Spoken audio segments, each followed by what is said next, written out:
네, 안녕하십니까. 성담바 9번째 시간입니다. 우리가 창세기를 통해서 시즌 1이 끝나게 됩니다. 우리 끝까지 잘 따라오시면 좋겠습니다. 우리 37장 진도가 쑥쑥 넘어갈 수 있기 때문에 집중하시면 좋겠습니다. 자, 요셉이 어디 살았습니까? 가나안 땅에서 야곱하고 살았어요. 17세 소년이었습니다. 그때 비라와 실바의 아들들과 더불어 함께 있었는데 그가 그들의 잘못을 아버지에게 말했어요. 눈치가 없었던 것 같아요. 3절의 말씀, 요셉은 노년에 얻은 아들이므로 이스라엘이 야곱이 여러 아들보다 그를 더 사랑함으로 그를 위하여 채색 옷을 지었던, 채색 옷을 지어서 입힐 정도로 요셉을 사랑했습니다. 그의 형들이 아버지가 형들보다 그를 더 사랑함을 보고 그를 미워하여 그에게 편하게 말할 수 없었더라. 이스라엘이라고 나오죠? 야곱이죠. 아버지가 형들보다 그를 더 사랑했다. 요셉을 더 사랑했으므로 그를 미워했다고 성경은 말하고 있습니다. 근데 요셉이 꿈을 꿉니다. 첫 번째 꿈이 있고 두 번째 꿈이 있는데요. 첫 번째 꿈입니다. 7절, 우리가 밭에서 곡식단을 묶더니 내 단은 일어서고 당신들의 단은 내 단을 둘러서서 절하나이다. 자, 두 번째 꿈 9절 중반전부터 내가 꿈을 꾼즉 해와 달과 11별이 내게 절하더이다. 그리고 11절의 말씀, 그의 형들은 시기하되 그의 아버지는 그 말을 간직해 두었더라. 자, 여기다가 꿈 첫 번째, 여기다가 꿈 두 번째, 여기다가 반응. 형들이 시기하게 되죠. 꿈을 꾸고. 그때 형들이 이제 세겜에 가서 양을 치게 되는데요. 형들이 세겜에 가서 아버지의 양떼를 치게 됩니다. 14절의 말씀, 이스라엘이 그에게 이르되 가서 내 형들과 양떼가 다 잘 있는지를 보고 돌아와라. 그리고 내게 말하라. 말했습니다. 그때 이제 세겜까지 갔는데 세겜 없는 거예요. 그래서 도단까지 요셉이 그들의 형들의 뒤를 따라 도단에서 그들을 만나니라. 어디서 만나요? 도단. 얼마나 형들이 싫어했는지 요셉이 그들에게 가까이 오기 전에 그들이 요셉을 멀리서 보고, 야, 저거 요셉 아냐? 저 또 왔네. 저 아빠한테 또 잃으려고 라고 이야기하면서 죽이기를 꾀하였습니다. 얼마나 싫어했는지를 알 수가 있죠. 자, 넘어가면 꿈꾸는 자가 오는도다 라고 이야기해요. 오는도다. 형들이 굉장히 싫어했습니다. 자, 여기서 그들이 뭐라고 이야기하냐면 악한 짐승이 그를 잡아먹었다. 야곱에게 그렇게 말하자 도모하죠. 근데 그걸 누가 막습니까? 자, 르우벤이 피 흘리지 말라. 그를 광야 그 구덩이에 던지고 손을 그에게 대지 말라. 죽이지는 말자 이야기합니다. 그 이유가 나오죠. 이는 그가 요셉을 그의 손에서 구출하여 그의 아버지에게로 돌려보내려 함이더라. 그 요셉이 오자마자 채색 옷을 벗기고 24절에 그를 잡아 구덩이에 던지니 그 구덩이에는 빈 것이라 그 속에는 물이 없었더라.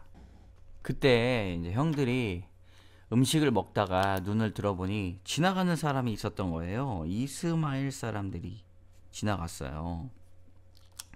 그들에게 팔자. 유다가 말을 합니다.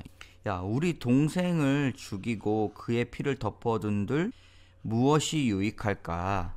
손을 대지 말자. 그의 형제들이 청종하였더라. 유다의 말을 들었던 것이죠. 리더십이 있었습니다. 미디안 사람들이 상인들이 지나가는데 은 20에 이스마엘 사람들에게 팔았다. 그 상인들이 요셉을 데리고 어디로 가? 애굽으로 갔다. 애굽으로 팔려갔어요. 얼마나 외로웠을까요? 이제 르우벤이 다시 돌아와 보니 구덩이에 요셉이 없는지라 옷을 찢고 아이가 없도다 나는 어디로 갈까? 르우벤의 탄식이죠. 첫째여가지고 아버지의 마음을 제일 잘 살폈습니다. 아이가 없도다 나는 어디로 갈까? 숫 염소의 피를 묻혀가지고 옷을 보여줬어요. 이게 내 아들의 옷이라. 악한 짐승이 그를 잡아먹었도다. 요셉이 분명히 찢겨도다. 죽은 줄 알았던 것이죠. 내가 슬퍼하며 스올로 가리라. 내가 죽을 만큼 이렇게 힘들다. 이야기했습니다. 미디안 사람들은 애굽의 바로의 신하 친위 대장 보디발에게 종으로 팔았습니다. 보디발 장군이 나옵니다. 애굽으로 보디발 장군. 자, 38장의 장제목은 유다와 다말입니다. 유다와 다말. 르, 시, 레, 유. 네 번째 형제죠. 르, 시, 레, 유 네 번째. 유다가 자기 형제를 떠나 내려가 누구와 친하게 지냅니까? 히라라는 사람하고 친하게 지냅니다. 히라. 아둘람 사람. 히라. 그때 수아라고 하는 자의 딸, 수아라고 하는 자의 딸을 보고 결혼을 하게 되죠. 그때 3명의 자녀가 있습니다. 그의 이름을 엘 임신하여 엘, 오난, 그 다음에 셀라를 낳습니다. 그때 유다는 어디에 있었는가? 거십에 있었습니다. 근데 장자가 엘이고 그 다음에 이제 오난, 셀라죠. 여기다가 이제 첫 번째 아들, 두 번째 아들 한번 세우겠습니다. 유다가 수아의 딸 엘, 오난, 셀라를 낳습니다. 자, 그 다음에 엘을 위하여서 데려온 며느리가 다말입니다. 다말. 사람의 이름이 많이 나오죠. 자, 여기다가도 한번 써보겠습니다. 다말. 다말. 유다의 장자 엘이 여호와의 보시기에 악함으로 여호와께서 그를 죽이신지라. 자, 엘이 죽었어요. 오난에게 이르되 내 형수에게 들어가서 남편 아우된 본분을 행하여 내 형을 위하여 씨가 있게 하라. 형수에게 들어갔을 때 형에게 씨를 주지 아니하고 그 일이 보시기에 악함으로 여호와께서 그도 죽이시니. 여기 보니까 엘이 죽었어요. 오난도 말을 듣지 않아 죽었어요. 셀라는 아직 어려요. 다말은 좀 기다리고 있는 거죠. 당시에는 그 가족의 계보를 잇기 위하여서 이런 식으로 또 형제에게 들어가는 경우도 있었습니다. 성경에서는 이것들을 다 말하고 있죠. 얼마 후 유다의 아내 수아의 딸이 죽은지라 자기의 양털 깎는 자에게 이르렀더니. 유다가 자기 아내가 죽었어요. 그리고 위로를 받았습니다. 그리고 어울리던 히라와 함께 딥나로 올라갔어요. 딥서 양털 깎는 자에게 이르렀다. 그 동선을 다말이 듣게 됩니다. 어떤 사람이 다말에게 말하되 내 시아버지가 자기 양털을 깎으려 딥나에 올라왔다. 14절의 말씀입니다. 그가 그 과부의 의복을 벗고 너울로 얼굴을 가리고 몸을 휩싸고 딥나 곁 에남의 문에 앉으니 이는 셀라가 장성함을 보았어도 자기를 그의 아내로 주지 않음으로 말미암음이라. 다말의 결심. 창녀로 속인 다음에 유다를 만나게 되죠. 담보물을 달라고 합니다. 18절의 말씀에 유다가 이르되 무슨 담보물을 내게 주리랴. 그가 이르되 당신의 도장과 그 끈과 당신의 손에 있는 지팡이로 하라. 도장, 끈, 지팡이. 도장, 끈, 지팡이. 나중에 이제 유다가 창녀로 변장한 다말을 찾아서 염소 새끼를 주려고 했는데 이제 없죠. 다말은 피해서 갔습니다. 그래서 보니까 창녀가 없느니라. 여기에 의아하게 여겼지만 끝까지 찾지 않았습니다.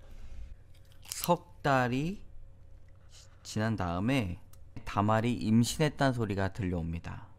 그 행음함으로 말미암아 임신하였느니라. 근데 그때 도장과 끈과 지팡이를 가지고 보여줍니다.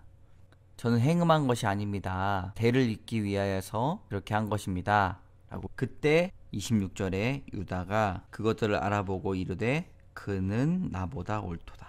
그 말이 맞다 라고 이야기합니다. 그때 참 기쁜 소식이 있어요. 쌍태를 낳습니다. 쌍둥이. 베레스, 세라. 마태복음에 보면 베레스와 세라가 나오죠. 우리 마태복음 잠깐 볼까요? 마태복음 1장 3절에 보면 유다는 다말에게서 베레스와 세라를 낳고, 여기 마태복음에 보면 유다는 다말에게서 베레스와 세라를 낳고, 베레스는 헤스론을 낳고, 헤스론은 람을 낳고, 람은 아미나답을 낳고, 아미나답은 나손을 낳고, 나손은 살몬을 낳고, 살몬은 라합에게서 보아스를 낳고, 보아스는 루색에서 오벳을 낳고, 오벳은 이새를 낳고, 이새는 다윗 왕을 낳으니라. 유다에게서 다윗까지 나오게 되는 족보입니다. 하나님은 유다를 통해서 계보를 잇게 하셨죠. 요셉을 팔기에 앞장섰던 유다가 어떻게 변했는지, 또 하나님은 유다를 주목하시는 부분들이 있습니다. 다시 넘어가겠습니다. 자, 39장입니다. 요셉이 보디발 장군에게로 끌려갔습니다. 2절의 말씀 참 이제 중요한 말씀입니다. 항상 요셉과 함께 하셨습니다. 형통한 자가 되어 그의 주인 애굽 사람의 집에 있었다. 자, 39장의 장제목 요셉의 형통입니다. 형통. 이제 가정총무가 됩니다. 요셉을 가정총무로 삼았다. 자기의 모든 소유를 주관하게 했다. 자기 집과 모든 소유를 주관하게 하는 것이 가정총무였습니다. 자기가 먹는 음식 외에는 간섭하지 아니하였고, 요셉은 용모가 빼어나고 아름다웠더라. 잘생기고 키도 크고 말도 잘하고 용모가 빼어났습니다. 문제가 이제 시작이 되죠. 그의 주인 아내가 요셉에게 눈짓을 하며 동침하기를 청하니, 막 눈짓을 같이 시간을 보내요. 그의 주인 아내가 동침하기를 노란색으로 청하니 그가 거절했다. 여인이 날마다 요셉에게 청하였으나 요셉이 듣지 아니하여 동침하지 아니할 뿐더러 함께 있지도 아니하니라. 9절의 말씀 꺽쇠 표시 한번 해보겠습니다. 내가 어찌 그 큰 악을 행하여 하나님께 죄를 지으리까. 그때 이제 그래도 달려들었는데 옷을 두고 그냥 도망갔어요. 그의 옷을 자기 손에 버려두고 도망갔는데, 14절의 말씀, 그 여인의 집 사람들을 불러서 그들에게 이르되 보라, 주인이 히브리 사람을 우리에게 데려다가 우리를 희롱하게 하는도다. 그가 나와 동침하고자 내게로 들어오니 내가 크게 소리 질렀더니 자기가 한 일에 대해서는 전혀 생각이 없고 어처구니가 없는 일이 일어납니다. 주인이 내가 너를 믿었는데 어떻게 이럴 수가 있냐. 자기 아내가 한 일이라고는 전혀 생각을 못하고 심히 노한지라. 20절의 말씀, 이에 요셉의 주인이 그를 잡아 옥에 가두니 그 옥은 왕의 죄수를 가두는 곳이었더라. 꺽쇠 표시 한번 해보겠습니다.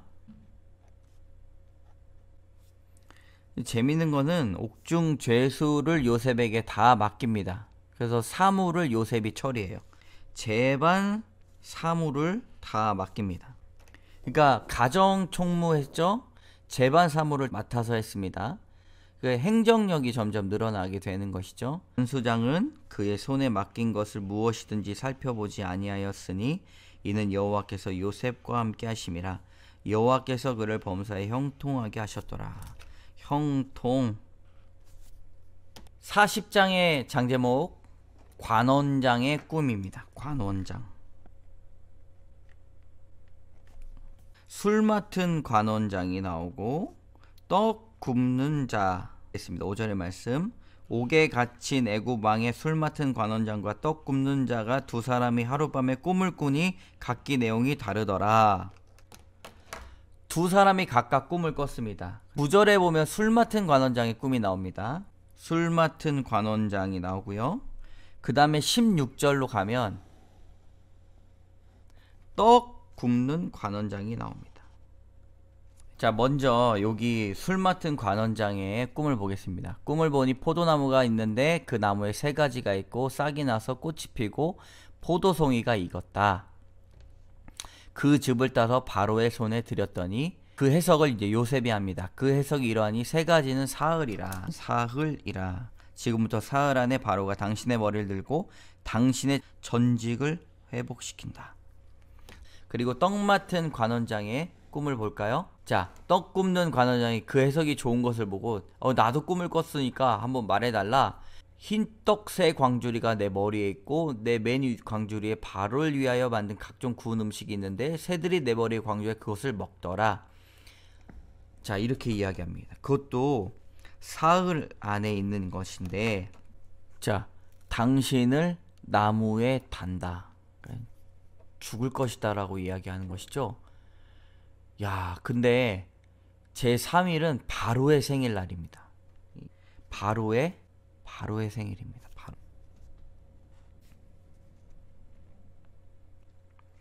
바로의 술 맡은 관원장은 전직을 회복했습니다. 그가 잔을 바로의 손에 받들어 드렸고 떡 굽는 관원장을 매달리니 요셉이 그들에게 해석함과 같이 되었으나 술 맡은 관원장은 요셉을 기억하지 못하고 그를 잊었더라. 이것도 하나님의 인도하심이라고 볼 수가 있습니다. 자, 근데 41장에 보면 만 2년 후에 벌써 요셉이 또 감옥에서 있었습니다. 41장은 바로의 꿈 해석입니다. 한번 써볼까요? 40장에 우리가 잠깐 여기다가 정리하고 넘어가도록 하겠습니다.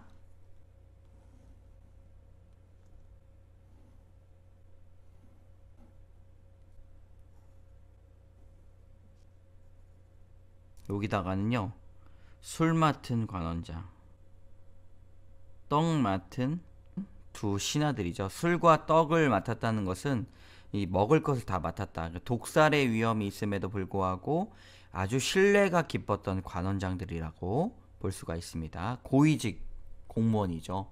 포도나무 세 가지, 왜 흰떡 세 광주리, 사흘 내에 너희들의 신상이 변동이 될 것이다 라고 이야기했습니다. 40장은 이렇게 술 맡은 관원장과 떡 맡은 관원장 두 개만 기억을 하시면 되겠습니다. 자, 꿈에 무엇이 나오는가? 바로 일곱 암소, 살찐 일곱 암소, 일곱 이삭, 일곱 이삭이 나오죠. 그것을 바로에게 해석한 자가 없었더라. 네, 살찐 일곱 암소가 있었는데 이제 다른 일곱 암소가 잡아먹는 거예요. 일곱 이삭도 마찬가지입니다. 일곱 이삭을 잡아먹는 거예요. 풍성하고 충실한 일곱 이삭을 잡아먹는 걸 가지고 궁금해서 물어봤더니 바로에게 해석하는 자가 없었어요. 술 맡은 관원장이 그때 이제 강력하게 치고 나옵니다. 오늘 제가 기억이 납니다. 예전에 이런 일들이 있어서 그때 요셉이 꿈을 다 맞췄습니다. 히브리 청년을 제가 만났었는데요. 히브리 청년 바로 요셉이죠. 요셉 히브리 청년 꿈을 풀 때 그 꿈대로 각 사람에게 해석하더니 그 꿈 해석한 대로 되었습니다. 나는 복직되고 그는 매달렸나이다. 이 바로가 깜짝 놀랐죠. 요셉을 불러라. 어서 요셉을 불러라. 그랬더니 깔끔하게 얼마나 잘생겼습니까? 수염을 깎고 그의 옷을 갈아입히고 바로에게 들어갔습니다. 능히 해석하는 자가 없었는데 너는 능히 푼다 하더라. 한번 말해보거라. 그때 이렇게 이야기하죠. 정말 놀라운 일입니다. 내가 아닙니다. 하나님께서 바로에게 편안한 대답을 하시리. 하나님께서 그것을 말하게 하십니다. 25절에 하나님이 그가 하실 일을 바로에게 보이심이라. 7 좋은 남소는 7배요 7 좋은 이삭도 7배니 그 꿈은 하나라. 29절에 꿈 해석이 나옵니다. 하나님의 인도하심 따라 아주 편하게 말을 하죠. 온 애굽 땅에 7해 큰 풍년이 있겠고 후에 7해 흉년이 들므로 애굽 땅에 있던 풍년을 다 잊어버리게 되고 이 땅이 그 기근으로 망하리이다. 그 후에 든 흉년이 너무너무 심함으로 이전 풍년을 다 이 땅에서 기억하지 못하게 되리이다. 이게 꿈의 해석이에요. 어떤 꿈의 해석?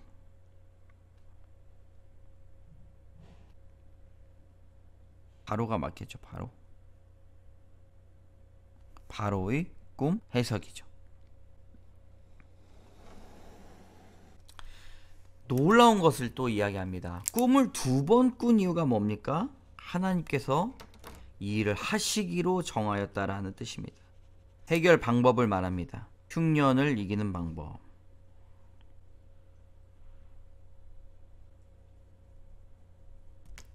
명철하고 지혜 있는 사람을 택하셔서 이 애굽 땅을 다스리게 하시고, 자, 쭉 가가지고요. 36절 이와 같이 그 공물을 이 땅에 저장하여 애굽 땅에 임할 7해 흉년을 대비하면 이 땅이 이 흉년으로 말미암아 망하지 아니하리라.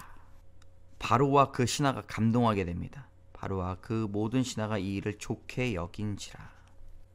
내가 너를 애굽 온 땅의 총리가 되게 하노라. 그래서 무엇을 줍니까? 반지를 줘요.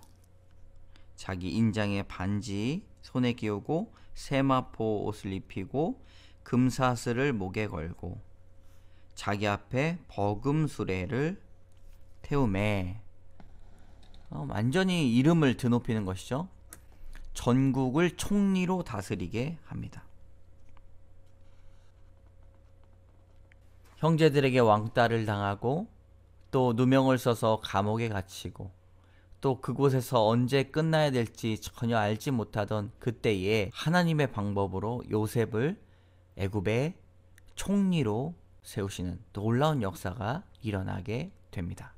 전국을 총리로 다스리게 했다. 그래서 이름을 사브낫 바네아. 이것은요, 신이 말한다. 아스낫이 그의 아내가 됩니다. 자, 요셉이 애굽 바로 왕 앞에 설 때 30세라. 몇 살 때 팔려갔습니까? 17살. 13년 만에 바로 앞에 설 때 17살. 바로 앞에 설 때 30세. 13년 개고생했죠. 아들을 낳습니다. 여기 므낫세. 그 다음 차남 이름이 에브라임. 자, 요셉, 아스낫, 므낫세, 에브라임. 뜻이 밑에 나와 있죠. 밑에 볼까요? 자, 므낫세의 뜻은 잊어버림, 그리고 에브라임은 창성함입니다. 그렇죠? 여기 보면 므낫세는 그 고난과 내 아버지의 온 집을 잊어버리겠다 해서 므낫세고요. 아들의 이름이. 그 다음에 내가 수고한 땅에서 번성하였다 라는 뜻으로 에브라임의 뜻입니다. 56절에 보면 온 지면에 기근이 있음에 요셉이 모든 창고를 열어 애굽 백성에게 팔세. 애굽 땅에 기근이 심하며 각국 백성도 다른 나라들도 양식을 사려고 애굽으로 들어와 요셉에게 이르렀으니 기근이 온 세상에 심함이었더라. 요셉으로 하여금 모든 나라들이 먹고 사는 한 사람의 힘이 이렇게 큽니다. 한 사람의 힘이 이렇게 커요. 모든 나라, 그 땅에 뭐 팔레스틴 지역과 또 애굽 땅, 아프리카까지 다 둘러가지고 모든 나라의 백성들이 애굽으로 들어옵니다. 왜냐하면 7년 동안 무진장한 풍년이 일어났던 거예요. 무진장한 풍년. 그걸 다 저장을 해놨던 것입니다. 저장을 했기 때문에 그냥 먹고 살 수도 있었지만 큰 풍년 중에 큰 풍년이 있었기 때문에 다 저장을 했어요. 그리고 기근이 심해지자 다른 나라들까지도 먹여 살리는, 그러니까 하나님의 지혜는 놀라운 일을 만들어냅니다. 여러분, 하나님의 지혜를 꿈꾸시기 바랍니다. 다른 지혜보다 하나님께서 주시는 그 지혜를 사모하면 여러분 한 사람으로 말미암아 여러분만 먹고 사는 게 아니에요. 온 민족이 먹고 사는, 하나님을 찬양하는 그런 일들이 일어나게 됩니다. 박수. 요셉.